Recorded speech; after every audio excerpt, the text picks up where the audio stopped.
இந்த ஒரு சாரிய பத்தி மட்டுமே நம்ம சொல்லணும் அப்படின்னா 1 மணி நேரம் கூட பேசிட்டு இருக்கலாம். அப்படி ஒரு அழகான அந்த ஆர்டிஷனுக்கு தான் நம்ம தேங்க் பண்ணணும். எவ்வளவு அழகா வரைஞ்சிருக்காங்க பாருங்க. இது ஒன்னும் பாத்தீங்கன்னா இதோட பேஸே உங்களுக்கு இந்த மாதிரி இந்த கிரீம் கலர்ல பிளெயினான பேஸ்ல தான் இந்த சாரீஸ் இருக்கும். ஆனா அதுல உட்கார்ந்து அந்த சாரியில அப்படியே வரைவாங்க.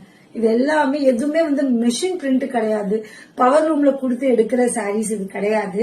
ஃபுல் அண்ட் ஃபுல் கை வேலைப்பாடுகள். அந்த உட்காந்து வரைகிறாங்க பாருங்க, அந்த பெண்களா இருக்கட்டும் ஆண்களா இருக்கட்டும், வரைஞ்சிட்ட பிறகு நாம எப்படி நம்மளோட அந்த அந்த என்னது நம்மளோட டிராயிங் புக்ல எல்லாம் உட்காந்து மெதுவா வரைஞ்சிட்டு அதுல நம்ம உட்காந்து கலர் பண்ணுவோம் பாத்தீங்களா, அதே மாதிரி உட்காந்து வரைஞ்சி கலர் பண்ணுவாங்க.